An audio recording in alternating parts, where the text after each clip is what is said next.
Hello and happy Wednesday. Today on the Busy Bride podcast, I'm coming to you solo to talk about the coolest ways I've seen couples involve their guests on their wedding day. This ranges from cocktail hour games all the way to involvement in the ceremony itself. And I can't wait to share all of the goodness with you. Let's get into it.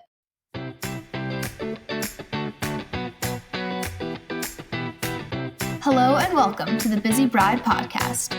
I'm your host, Gabriella Marie, and I created this podcast to help you research vendors and learn valuable advice as you plan the most special and true to you wedding day of your dreams. Let's get started.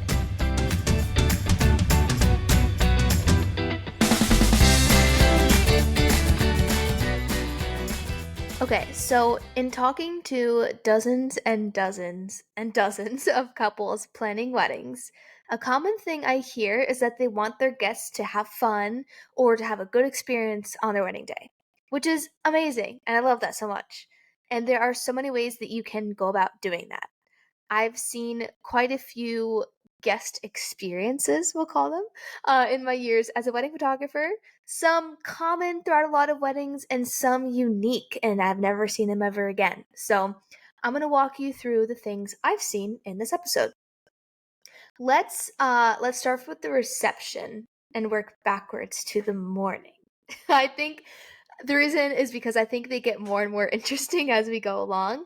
There's lots of very common guest experiences I see at receptions frequently, but then as we get down towards the day, it's less common to see guest experiences. So that's why I'm going to do that way. So we'll get through the common ones first and then to the really cool ones. So the most common guest experiences at receptions have to do with photos, ironically. Photo booths are super duper ooper common for a reason, too. They're really fun. The guests get to take home a strip of photos from the booth, which is like a great memory token and can even act as like a wedding favor. And it's just something fun to do, like at your reception. Like if you don't want to dance for 2.5 hours straight, then you can go take photos at the photo booth and yeah, it's just cool and fun. They also have photo booth trailers. So if you have like an outdoor wedding and you're not in like a regular ballroom or something, Metro Photo Booth is an example of a photo booth trailer that comes to your wedding. And that's a really cool experience for your guests because it's not the typical like small little photo booth they're used to just squeezing into at a wedding. It's like super vibey. There's windows even so you can look inside and see people taking pictures. It's really, really cute. You can even take pictures in front of it because it's so cute. It's a really great addition to your wedding day. Definitely for outdoor weddings or something in the summer. Or even for winter weddings, you can have it like right outside the door. I've seen that happen as well. So that's a cool addition to the wedding day. And then another enhancement of the typical photo booth is the 3D photo booth, which are so freaking cool. If you've ever seen them, you stand up on a platform. You could probably only fit like 4 people max on this platform, like all back to back to back. And then the camera whizzes around you in a circle, and you get to make like different faces and poses, and it's really fun. It probably lasts like 30 seconds. Like the camera goes around like a couple times. So it's not just like one and done. You just keep moving, keep having fun. The only thing with that is you need to make sure your reception room has enough space because it takes up quite a bit more space than the regular photo booth with that camera whizzing around, but it's really, really fun. And then the last part of photo experiences for guests is putting disposable cameras on reception tables. Always a fun move. I honestly don't mind it at all as a photographer because those cameras are for like the fun pictures that friends take of friends. And those are photos that I would never really be able to get as a professional photographer because I'm technically a stranger to your guests on wedding day. So like they're not gonna like come up to my camera and make a really funny face unless it's like that friend. You know exactly who I'm talking about. Everybody has that friend. That happens to me. But for everybody else besides that one friend, you really only get those super fun, like candid, laid back photos when it's another friend taking their picture, especially with a disposable camera because those just like have the vibe to them. I don't know. They're great. And you can even customize disposable cameras with like your wedding date and your names, or your wedding logo, or your wedding colors, which is really awesome. And then, because that also like plays into how your reception table's photographed too, like it can be part of the details of your reception table, or of your wedding itself. And then the only thing with this is to just make sure that guests use them and know that they are to be used, not just there for decoration. So make sure there are signs somewhere encouraging guests to take photos with the disposable cameras, and what to do with them afterwards too. I honestly think a little framed sign at every reception table next to the camera probably would work best, because by the time your guests walk into cocktail hour or walk into the reception, they might be a little tipsy from cocktail hour. So making this as easy and obvious as possible is always a great move. So those are the photo experiences at reception. And then something I've seen that's really cool at wedding reception is temporary tattoo station. I saw this, I photographed this at a wedding last month, and it was super cool. But the couple, both brides, were like completely tatted, like love tattoos. So it's like a big part of of themselves that they are covered in tattoos. So they wanted their guests to have a lot of fun tattoos at their wedding, which is so fun. They actually had a tattoo artist design custom temporary tattoos for them, which included big parts of their relationship. Like one of them had their dog on them, like stuff like that. Like it was very unique to them. So they had a whole table set up. They had a really pretty like golden rimmed mirror with words written on it saying, I forget what it said, but something along the lines of like tatted and in love or something like that. So that was really cool. The guests absolutely loved it so much. I've actually seen, now that I think about it, two weddings this year had custom temporary tattoos. I think only, yeah, with like its tattoo station. So it is a really cool thing to do. If you are like that kind of couple, it's so fun. There were guests who like put the temporary tattoos like on their neck or like their face or something, and then it was like that friend then that came up to me and like posed for pictures. So anyway, super fun thing to involve. And you know if this is for you. So that's that's it for the reception experiences. Moving on to cocktail hour, going backwards in the day.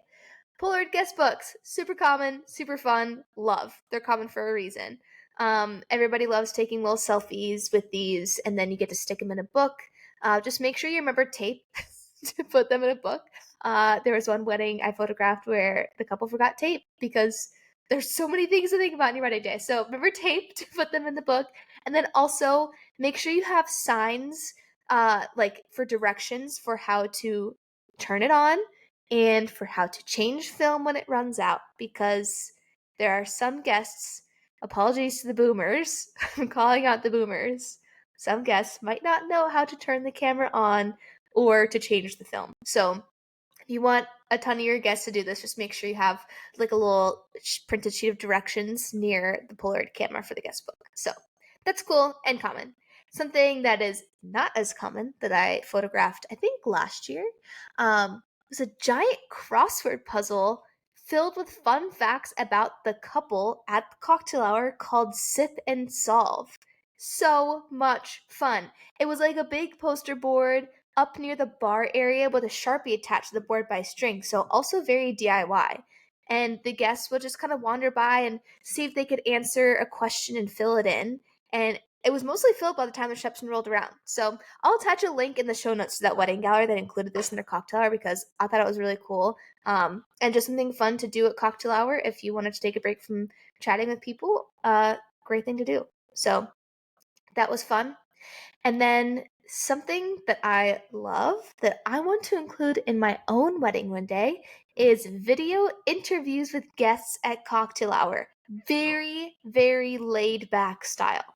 So you can have your videographer, or I think a trusted wedding party member might even be better to get more authentic reactions. Go around and ask people on camera, and it can even be an iPhone camera, for a piece of marriage advice or a message for the newlyweds, something like that. I just think this would be so cool to look back on like years down the line. And if you're a fan of like candid pictures, authentic moments, this is a must for your wedding because it is like it's so raw, it's so real, it's so fun, and you get to just look back years later. So I thought that was a great idea. Okay, moving on to the ceremony. I've talked about this before, but there's a trend going around for unplugged ceremonies to have the officiant ask all the guests to take out their phones once the couple is at the front of the ceremony near the arbor before the ceremony like officially begins. And once their phones are out, say, okay, 30 seconds to take a photo of the couple, and then the couple asks that you put your phones away for the rest of the ceremony and let the professionals do their job. Ready, go. Everyone loves that. It gives everybody a chance to take a picture of the couple, and it also gives the couple a chance to look out at their guests that they may not normally do because they're like, getting married and focus on each other. So it's a really cool moment for everybody involved. You get to take a picture of a couple gets to see all of their guests there. Like it's pretty cool. And I've also seen the officiant take a selfie with everybody, with the guests and like all or the couple and all the guests behind him. That's always a fun moment, something cool to involve. So again, that's something where like if that is something for you or not. But the weddings I photographed, it was fun. Okay, moving on. Still cocktail hour. Sorry, ceremony. Still ceremony. It's a morning, y'all. Okay. Something I photographed at a wedding last month was really cool, very unique. The couple getting married did not have any like younger nieces or nephews, so they decided to have a random ring bearer or two random ring bearers. So they had their wedding planner tape the rings under two random seats in the first three rows of their ceremony seats, which I think they wanted the first three rows just to make sure it was like somebody who was really important to them. Because typically at a wedding, the important people up front. So the officiant, when it came time to exchange the rings, the officiant explained to the guests that there were two lucky ring bearers in the audience, and everyone started checking under their seats to see if they were the lucky ring bearers. It was such a hit; everybody loved it, and it created such a cool memory for the ring bearers, like the guests who got to walk up to the front and hand the rings to the couple and give them hugs, and for the couple to be like, "Oh my gosh, this person was my ring bearer," and like maybe that person is really special in their lives, but just isn't involved in any other way in the ceremony or the day itself. So this is really fun. And if you're more of like a non-traditional couple who like you know, doesn't have like a ring bearer in mind, but they want to involve their guests in some way, this is definitely something to consider. And lastly, moving on to the morning of the wedding. These are pretty unique ideas. And I think these are more for non traditional couples too. So, like, if you don't really care about seeing your partner the morning of the wedding before you get ready, then these are something to think about. But if you're like, I kind of want to wait until like our first look or until a ceremony to see each other, then you know you can still listen to these because you maybe want to do something with like your people who are in town for the wedding. Yeah, so let's still listen. Anyway, morning of the wedding, I photographed a runner wedding in Colorado this year. Like, the couple are both super fast runners, and a bunch of their friends were also super fast runners. Some of them were even professional runners, and they had their wedding on a family owned ranch in the middle of the state, which meant that everyone, including local friends, traveled in for the wedding and stayed in hotels nearby. So, as to say, everybody was there the morning of the wedding. People weren't just like coming in for the ceremony. So, and having their wedding on a family owned ranch instead of a more traditional like ballroom venue, they had the venue for the whole weekend, again, including the morning of the wedding, because some venues don't allow you to be on the premises the morning of. So, all that being said, they hosted a wedding day 5K. It was so fun. Some of you are probably rolling your eyes, but then other people are listening and be like, oh my gosh, that's really fun. I thought it was fun. I'm a runner. So they hosted a 5K. It was so much fun. A bunch of guests ran the course, no matter their fitness levels. Like, of course, a lot of their fun, fast friends were like zooming. but then a lot of their other friends who are just more like casual runners or like exercise, isn't like professional, they like jog the course, and it was so much fun. And even some non-runner guests still came and they just walked part of the course, and it was still a beautiful morning for that. So that was really fun. They had a coffee cart come and make delicious caffeinated drinks for everybody afterwards. And it kind of felt like rehearsal dinner part two. Like everybody was just kind of chatting, hanging out. And it was a really good, like high vibes kind of start to the day. So definitely consider something like that if you're like, wow, I would love to hang out with my friends the morning of the wedding and like just have a ball. And then last, but certainly not least, I photographed a backyard wedding last year. I've already talked about this, but still gonna tell you again. Backyard wedding that started the wedding day with a wildflower walk. So this couple got permission from the neighbors to walk through the wildflower fields on their property in the Poconos, mind you. So gorgeous. With all of their wedding guests, and they picked flowers with like these woven baskets, and those flowers they picked were used as decoration for the day, and that's how the bride made her bouquet for the day.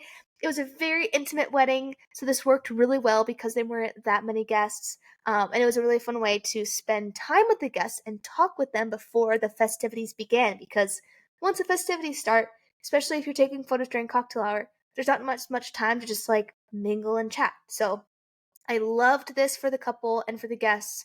I loved photographing it.